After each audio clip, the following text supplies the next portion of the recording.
Hello and welcome to another episode of Oh What a Lovely Podcast, where popular culture meets the First World War. I'm Angus Wallace, and joining me are Jessica Meyer and Chris Kempshaw. Now, by popular demand, literally, as we had a Twitter poll on what our next topic should be, in this episode we're going to discuss RC Sheriff's Journey's End. But I wonder, Chris, if Journey's End was top of the pops, where did everything else come? That is an excellent question, Angus. It's a question that will be easier for me to answer once I have opened up the poll on the Twitter. To be honest, I don't think this was close. I'm pretty sure that... No, I think it was about two-thirds voted for Journey's End, I think. Yeah, Journey's End ended up with a type of majority normally only seen for kind of rigged tyrannical elections. Is that because no one else had heard of the Grizzled? It might be. So out of, we had 24 votes. Journey's End got exactly two-thirds of it, 66.7%. Women at War, Netflix came in with 16.7%. And both The Grizzled and Picture Dream Adaptation were tied on 8.3%. And I have no doubts that someone who is capable of doing maths can break that down for us into numbers. But I did not become a historian to count. Right, well, let's get on to the main feature. So, R.C. Sheriff, he'd served in the First World War who writes Journey's End, served in the First World War as a junior officer. He's wounded at Passchendaele in 1917. He wins a military cross. After the war, he goes to work for an insurance company, and in his spare time, he takes up playwriting, and Journey's End is his seventh play. The play starts its run in the West End of London in, I think it's January 1929, and it proves to be a huge success at the Savoy Theatre, running for nearly 600 performances. It also, almost simultaneously, or very shortly after its success in London, runs on Broadway in New York. And in 1930, a film is made, directed by James Will, who also directed the London theatre performance and the New York theatre performance. In 2017, there's another film version made. So it's set over 4 days leading up to a massive German offensive on the British trenches. Journey's End charts the stress and claustrophobia the officers of a dugout experience, including the new recruit, Lieutenant Raleigh, who discovers his CO is his childhood friend and hero, Captain Stanhope, whose experience of war over the last 3 years has changed him almost beyond recognition. Is that a good summary of background information? Have I ticked all the boxes there? Might be worth mentioning that the other officers in the dugout are sort of key archetypes. They include Uncle, who's an older married man and sort of senior figure, and then I'm going to forget the other two. Hibbert. Trotter's the non-public school, the overweight middle-class officer, and Hibbert is just, yes, Chris, Hibbert, the who's got the collywobbles and doesn't really want to be there any longer. And I've forgotten the name of the cook. Mason, that's it. Mason. And who pops up almost Baldrick-like with his recipes. I mean, in fact, Baldrick is very close to Mason all the way through. I kind of thought to myself, if you cut out Mason, put him in now, people would just go, this was Baldrick with his rubber-legged chickens and various bits of pieces. What I was going to start with, can we separate the play from the film, or can we read the two together? The film will be more familiar to most people. You know, I watched the most recent film earlier and I've seen the play. I think this works many, many times better as a play than it does as a film, because the setting for the play is effectively the dugout. It's supposed to be a reasonably claustrophobic environment, and you see events through the eyes of Raleigh and through the eyes of Stanhope. The problem with the film is you can't just stay in the dugout. They go over the top, they wander around the trenches a little bit, and it removes the grounding for it. That, you end up seeing things and knowing things that you don't see and you don't know during the play. So I understand why it was turned into so you don't see during the film. So I can understand why it was turned into a film. I'm just more convinced that it works as a play. I agree, and I think, Angus, you've seen the earlier film. I've only seen the later film, and that one you do lose the sense of claustrophobia, which I think is the main point of this.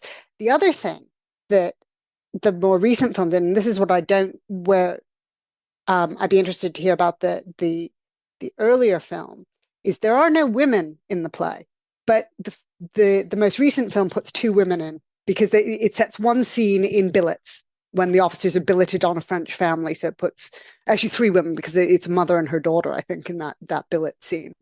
And then Raleigh's sister Margaret, who is Stanhope's love interest, who is mentioned in the play, who's an important figure in the relationship between these two men, but he's never seen because the play takes place entirely in the dugout. And she appears at the end of the most recent film. And there is a sense of they've got to do that, haven't they, in a contemporary film in a way that simply restaging the play. And I think the version I saw was 2012, I want to say. It was before the centenary, but it takes the play script and produces it. It doesn't elaborate on that, which the film has the opportunity to do and does, but I think it does take away from both the physical claustrophobia that Sheriff was trying to evoke, and also the claustrophobia of homosocial relationships. And the play really draws out the complexity of male relationships among the officer classes. The 1930 film, whilst it does leave the dugout, it really doesn't go very far. The other oddity, or not, perhaps not oddity, but the thing that reinforces that claustrophobia, that being outside the trench is often at night, where it's dark, so they arrive in pitch blackness. So actually you kind of still get that closeness of you're not sure what's happening. And they predominantly remain in the dugout. They're not going very far out of it at all. But I guess that's partly, this is one of the early talkies, is Journey's End. Has to be filmed in America because there's no sound stages in Britain to even make the film on. So I suspect it translated very well from a play onto the silver screen with talkies if you don't have to move the cameras, which would be cumbersome, loud, and a new technology to deal with. So perhaps that's why it doesn't stretch very far from the dugout.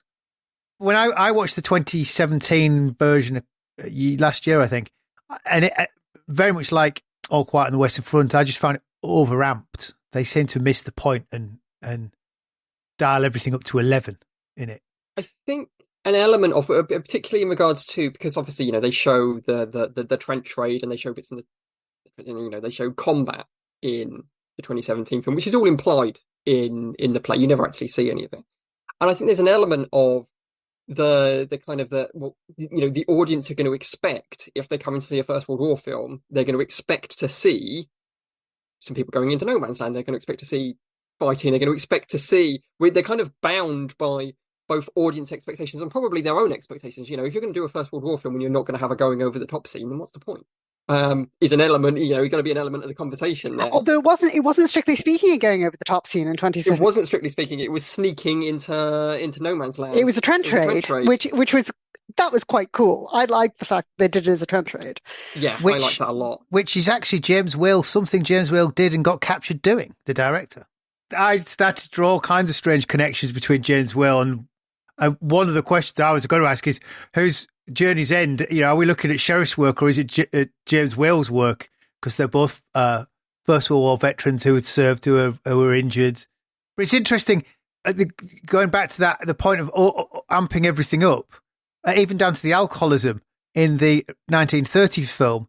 He gets drunk and he has a drink at and they make a comment about him drinking at this time in the morning. So, but in the 2017 film, he's just drunk all the time to huge excess, swigging it back, and it's really obvious. Whereas it's not quite as great a point made in there. Actually, the point is made in the play. It is, but it's not there all the time. Is my point.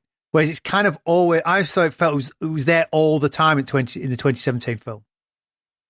It's in the background, and he has a drink, and it comes and goes.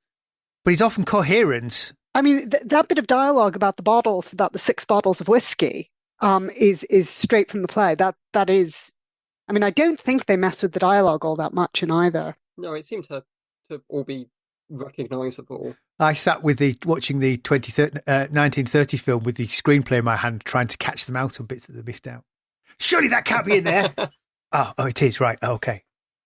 So the trims they've made between the play and the 1930 film were not that great.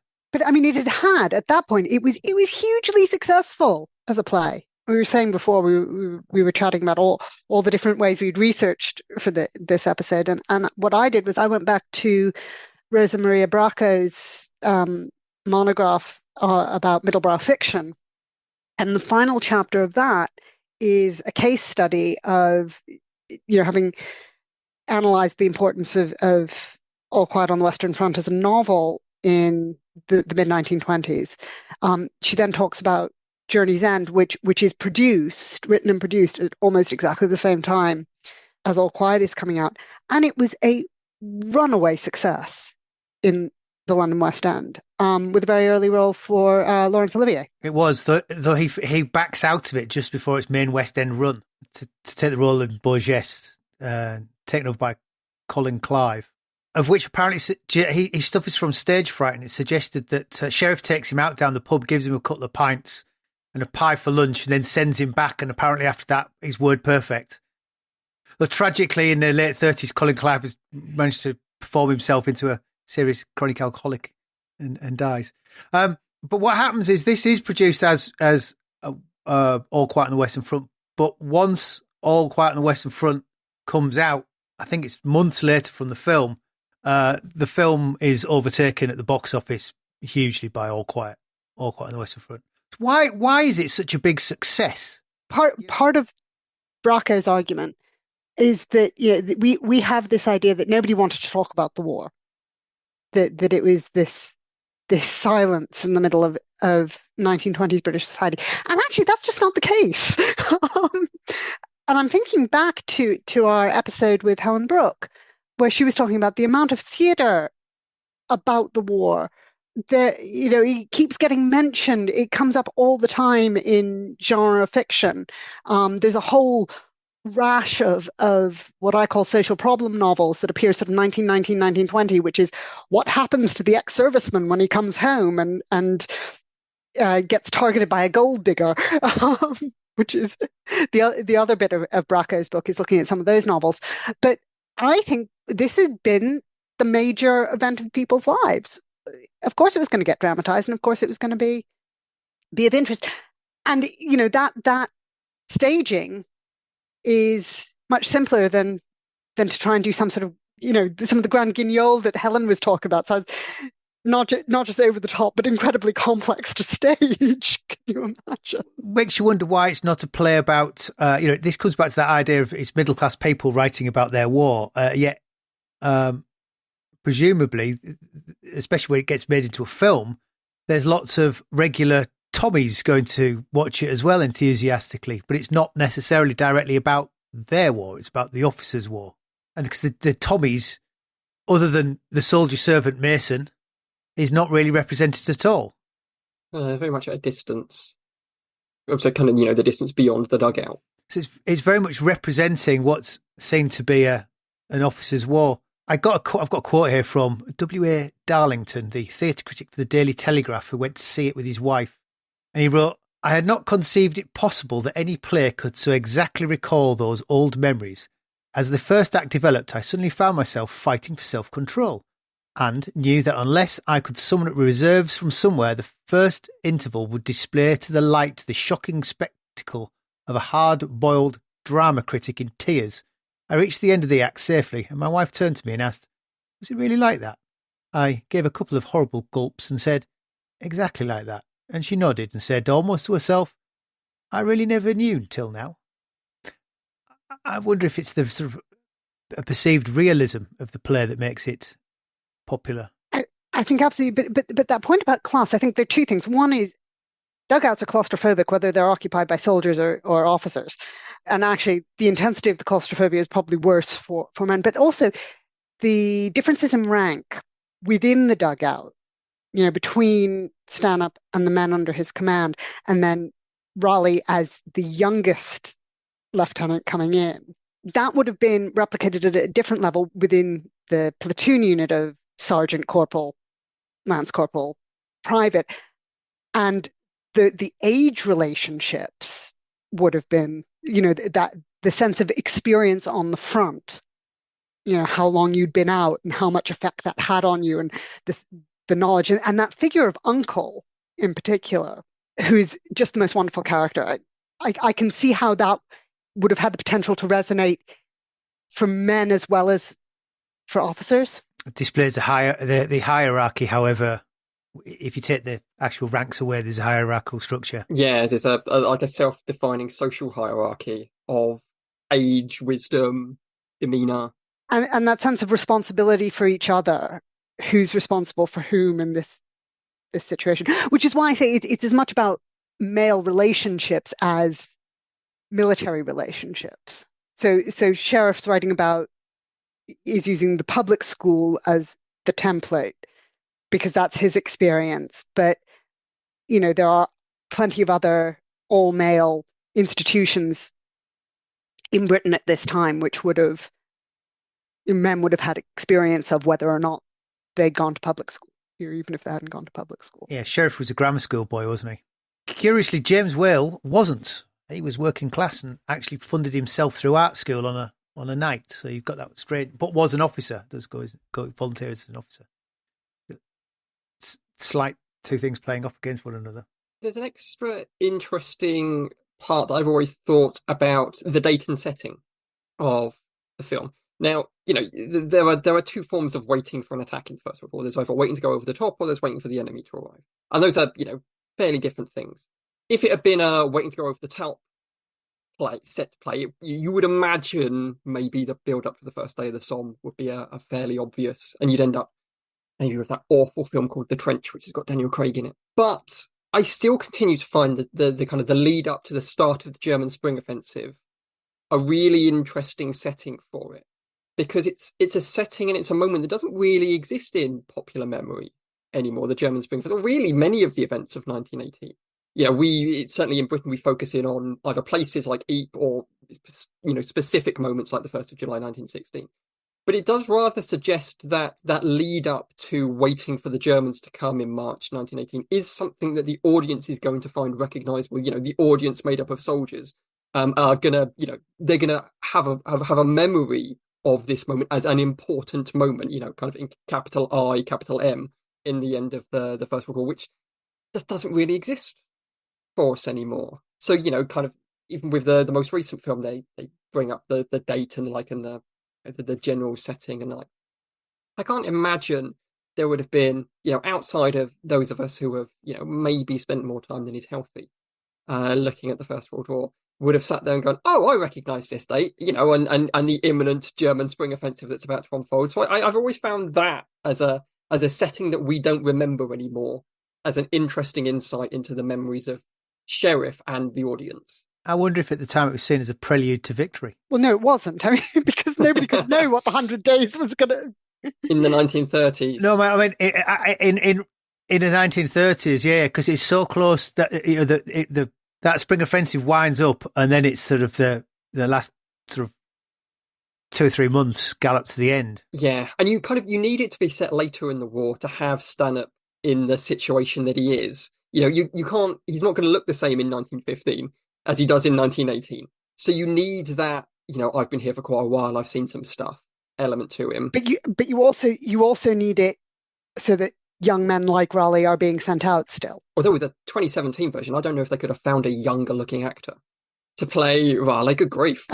And they did have to add the asking his uncle to be sent to that particular unit scene rather than, which lost a little bit of Stanhope's anguish over it. I think that's just implied in the play, isn't it? It is, yeah. If I remember correctly, Stanhope gets very paranoid about why Raleigh is there, which that gets rather skated over. Yeah, you get it briefly with the letters, the paranoia of why he's going to be writing home, but beyond that, it doesn't really come up. Whereas in the play, I remember it, there's several scenes worth of it, a lot of them involving drink.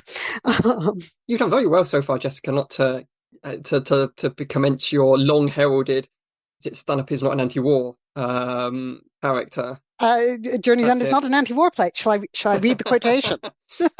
This is Sheriff writing about the play, and he's confused. So Curtis Brown takes it on. He's being deeply anti-war Curtis Brown being deeply anti-war.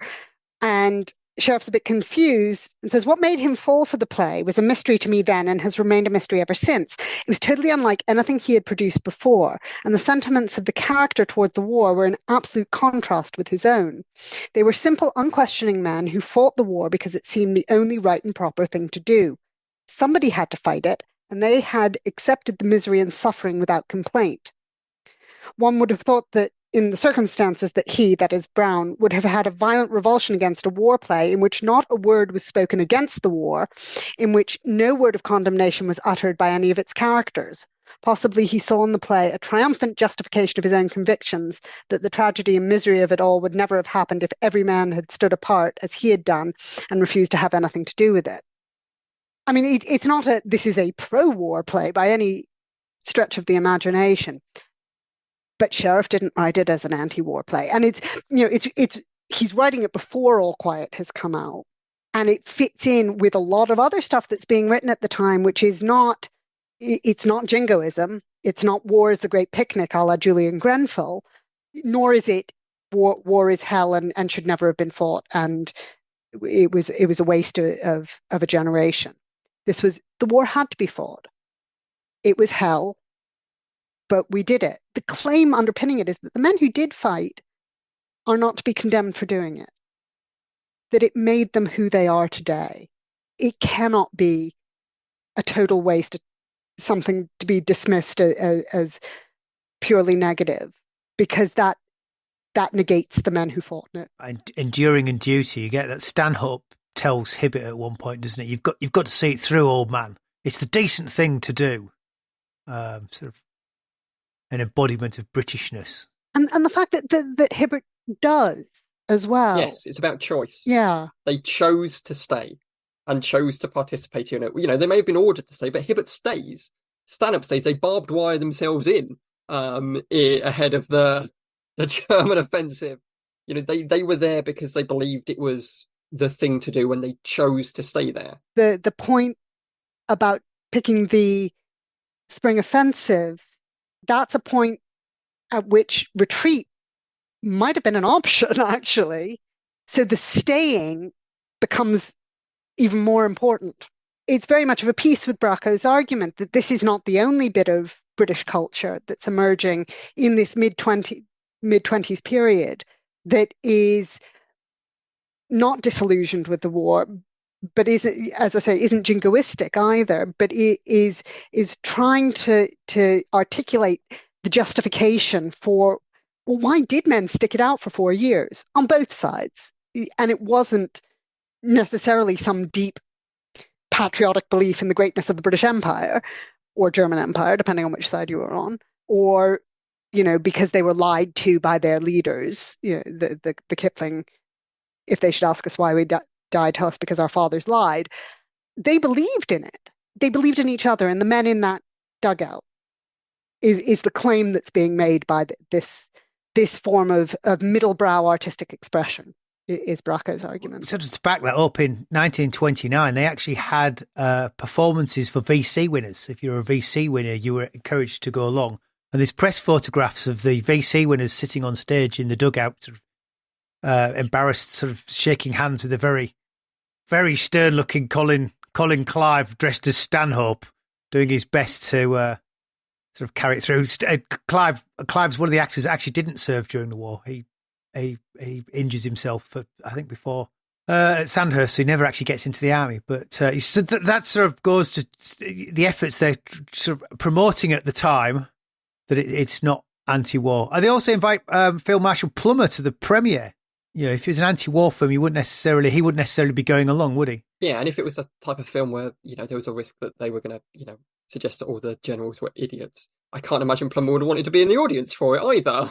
No, indeed. And they do benefit performances for the Hague Memorial Homes as well. I hadn't realised, what's he called? Brown, the promoter. Curtis Brown. It's financed by Leonard and Dorothy Elmhurst, who are also members of the International Peace Movement. So the money's coming from that kind of peace side of things. Was it you, Angus, who talked about realism? I think that's the selling point. And that idea of realism can cut both ways, right? It can be used both to say the reality was these men stuck it out and endured and were loyal to the nation and the cause they were fighting for.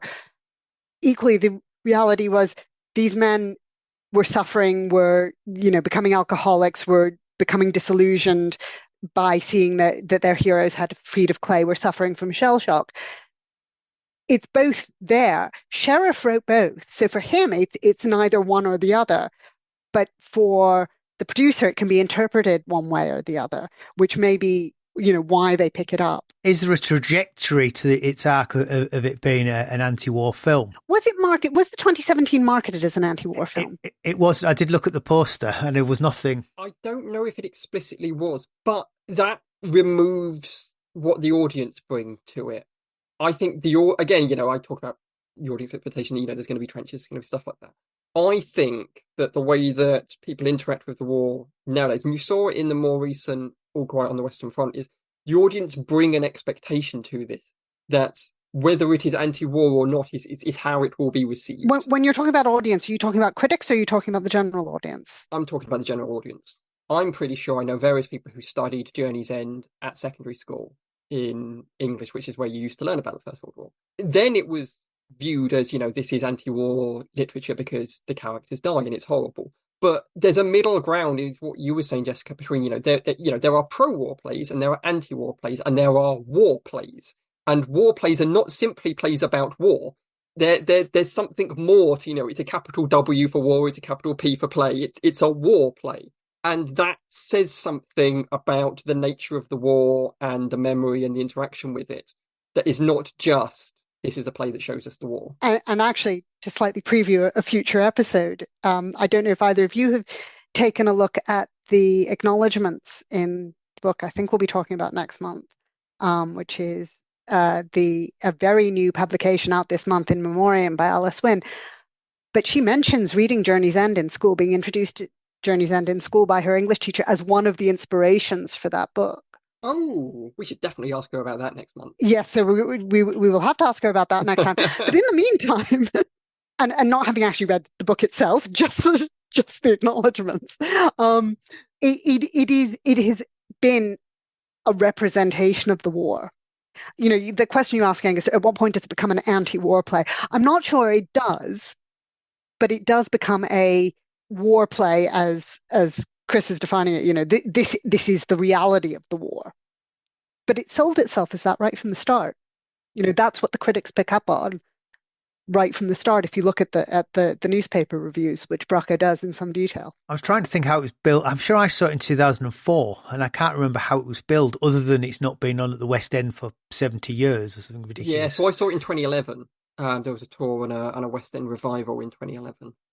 Which is interesting considering I'm sure I went to see it because it hadn't been on for decades, and it was interesting that it had just suddenly been revived. I'd never heard of it before I went to see it in 2011. I'm so bad at my job. I had read Bracco's book at that point, but I hadn't heard of it before I read that, which I did as part of my master's research. The recent All Quiet film has absolutely been sold as an anti-war film, but I don't remember the 2017 film of Journey's End being sold as anti-war. No, I've also got memories that, as with many of these things, some of the roads for it lead back to Taff Gillingham as a historical advisor for it. I've got a very strong memory of him talking about that on Twitter. Yes, I think you're right. But the other thing that's interesting about the 2017 version is it's part of the 1418 Now is part of its funding. But coming out in 2017, it is part of the commemoration. Yeah, the centenary commemorations, and it does sell itself. I remember getting many, many publicity emails, one of which wanted me to go to Ypres to see a showing of an early preview in Ypres at the Cloth Hall, which... Not tempted? I mean, vaguely, because Ypres is a very beautiful city, but I had small children and no justification, no money. So you think of the amount of chocolate you could have bought them back. If someone was going to pay for me to go to Ypres, but nobody was offering my Eurostar ticket at that point, and I couldn't quite justify it based on the research I was doing at the time. Can I flag up a couple of interesting bits regarding the German Spring Offensive at the end? Firstly, long-running series, Germans in gas masks. royalty check to Otto Dix, please. The other issue, and this is like less of an issue, but the German Spring Offensive started at 4:30 in the morning. It's very light for March in France. March. 4:30 in the morning at the culmination of the film. Bearing in mind that, without wanting to date when we're recording this, the 21st of March wasn't that long ago for us, certainly, and it was not like that at 4:30 in the morning, even with the clocks changing. Okay, historian of France and the war. Again, when we're recording this, given that the move from Greenwich Mean to British Summertime is not so far in the past, and British Summertime, of course, is a facet of the war. Did the French have changed their clocks during the war? See, this has been a really weird, ongoing, low-level debate about what time was the armistice. What 11 o'clock was it? Because you'd think that would be clear, and it's on a certain level, it's not entirely clear.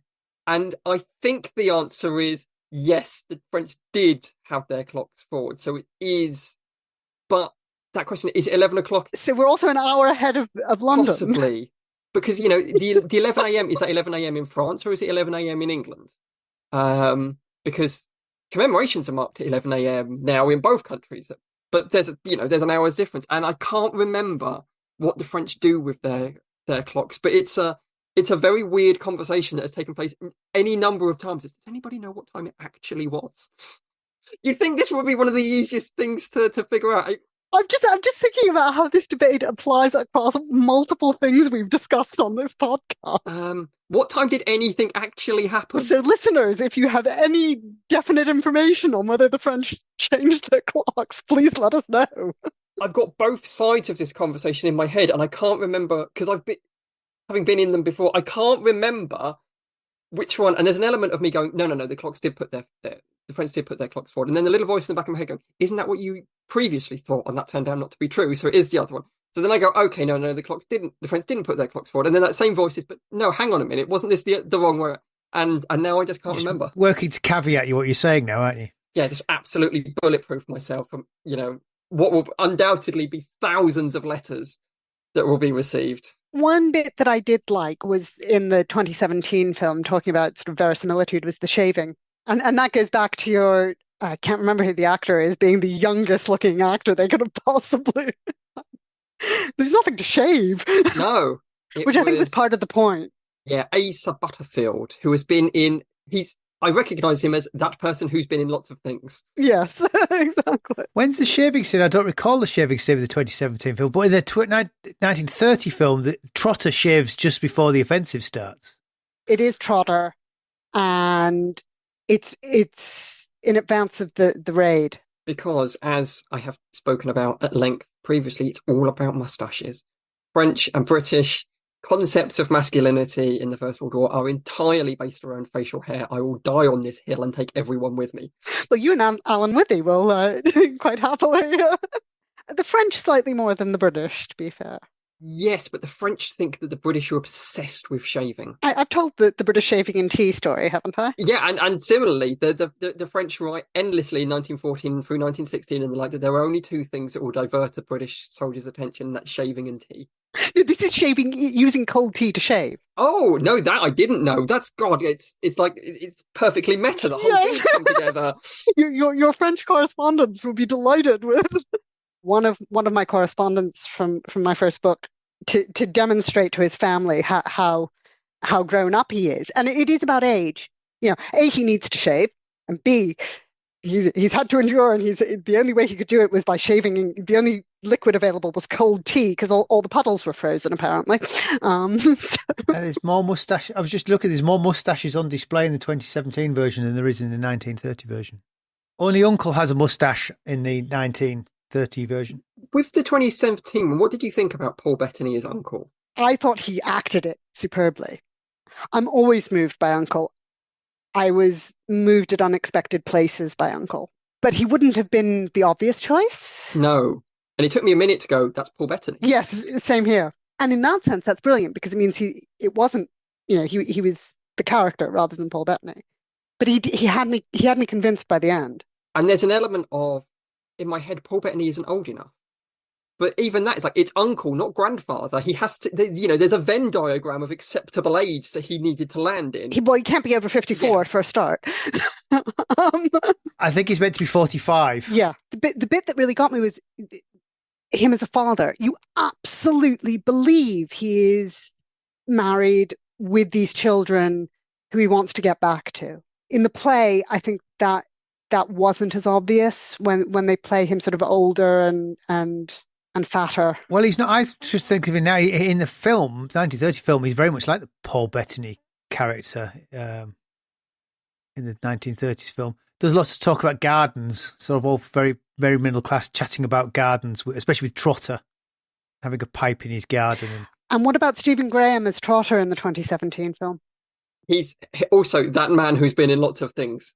Yeah, no, I was fine with that, actually. I quite like Stephen Graham in that. Well, Stephen Graham always ends up embodying the role. There's an element of, with any of those actors when they're doing who become instantly recognisable, it's a divide between the role and Stephen Graham in the role that can go backwards and forwards a bit.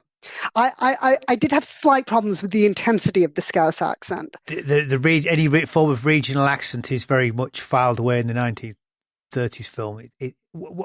Whilst the language is sort of there, it's not particularly regional.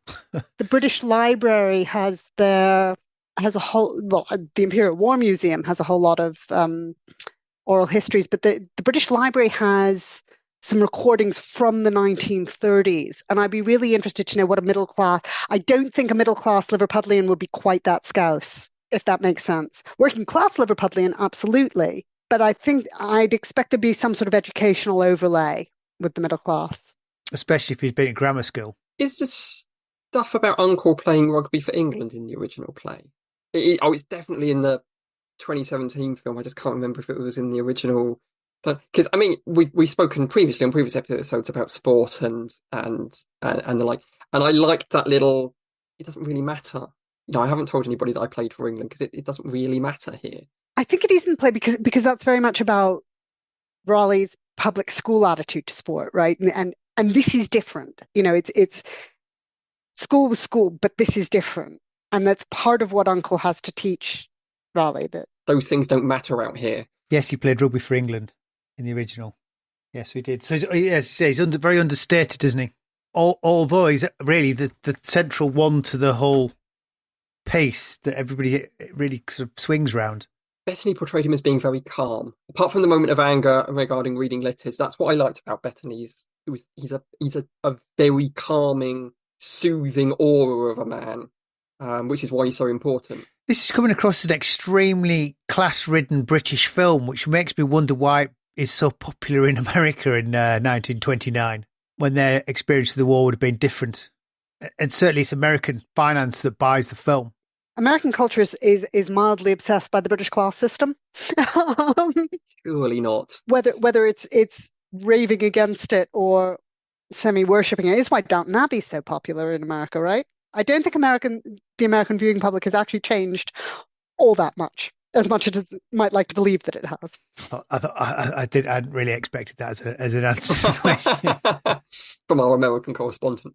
I was watching something the other day, or reading something, I can't remember, and thinking, you've completely misunderstood how Americans interpret British culture.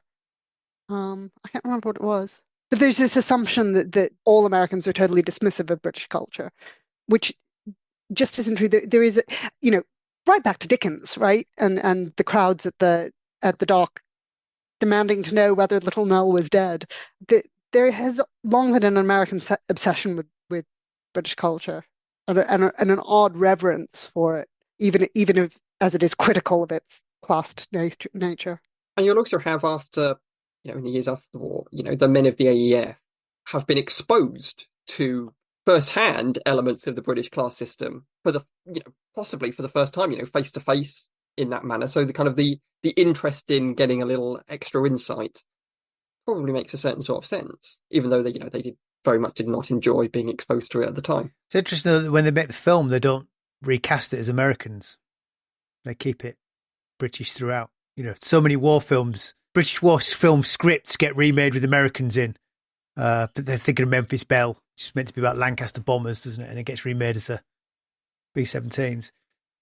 What's the date of Memphis Belle? I mean, I'm wondering if that's a post-second mid-80s, post-Second World War phenomenon, because you get a lot of British actors in Hollywood in the 1920s and 30s. Yes, but they had to bring Colin Clive over. They struggled to find, I believe, to find actors who James Whale was happy with, and in the end, they bring over Colin Clive, who'd starred in the play Stanhope. And James Whale was the director of the play originally. He directs the London play, and then he moves. They pay him off to go and direct the American play, and then they get it paid off again to go.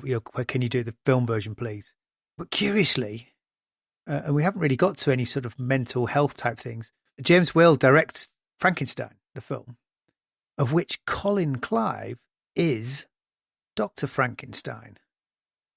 So you get all those kind of starry-eyed kind of madness of Stanhope coming through again in Frankenstein as with him playing Dr. Frankenstein.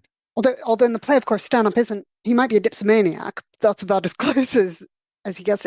Unlike Hibbert, who is broken, and it is that sense of in danger of becoming a coward, if you will, of doing the unthinkable and abandoning his comrades, and that in so many of these 1920s, 1930s soldier representations of shell shock, cowardice is that unthinkable thing of not standing by your mates. So oddly, in that little dugout, there's a lot of boxes ticked here, isn't there? Yeah, they've crammed a lot in. It's why it's so claustrophobic. Without going anywhere. But it's also what makes it, a play, the war play for so many people for so long, right? I mean, what's interesting is that it does, nobody does anything with it between 1930 and 19, for 60 years or whatever it is. Watching it back, it reminded me of a review a friend of mine gave to Reservoir Dogs. He said, what a stupid film about a heist where it's just a group of blokes sitting in a warehouse talking. It's a one-room play. But yeah, I thought, actually, this is a First World War film of just a group of chaps talking in a dugout. Yeah, before a battle starts. Not that, they don't take part in a battle, they are waiting for it. The war is there and not there all at once. It's a brilliant conceit. You might have gathered that I certainly did, and I'm guessing that Chris did. I rather liked the 2017 film and certainly liked it more than All Quiet on the Western Front. I never liked the 2017 film, and I disliked it as much as I disliked the new All Quiet on the Western Front, but I thoroughly enjoyed the 1930 film. I didn't mind the 2017 film. I thought it was all right. There were bits of it that I really liked. I really liked Paul Bettany. There were bits of it that I, as we were talking earlier, where when you move out of the dugout, that causes a problem for me because the stuff with the general I didn't like very much. Claustrophobia doesn't work if you can leave. Is a fairly glib response to it. There were definitely problems with All Quiet on the Western Front, but at the same time, as we said at the time, if you were to rename the characters and call it The Trenches 1918, then a lot of my issues with that start to clear up. There are still some underlying problems for it, but yeah, I don't know if I'll skip back to watching the 2017 film anytime soon, but I did not mind it. Having really disliked All Quiet and disliked it more the more I thought about it. This I had slightly the opposite. I finished watching. Yeah, that was okay. And actually, the more I thought about Paul Bettany, and I really liked Toby Jones's Mason as well. I thought that was a really human depiction of a character that can be just a stereotype. The more I thought about it, the more I liked about it. I was really pleased that All Quiet didn't win an Oscar, simply because people wouldn't have shut up about it in conversation with me for the next 20 years. I don't need that in my life. And I was quite glad that the screenplay didn't win an Oscar, which would have made me very unhappy. There is a large connection between Journey's End and All Quiet on the Western Front. Shall I make this leap of faith for you? So, go back to James Whale and Sheriff again. James Whale directs The Road Back with a screenplay by R.C. Sherriff, which is taken from the book by Remarque, which ties it all nicely together in 1937. That seems a good place to end. Which, perhaps a question for another episode to look at The Road Back. Oh, I'm not sure. Oh, I don't think I could bear it. Tying it all together once more. So, Jessica, you've alluded to where we're going next. Where are we going next?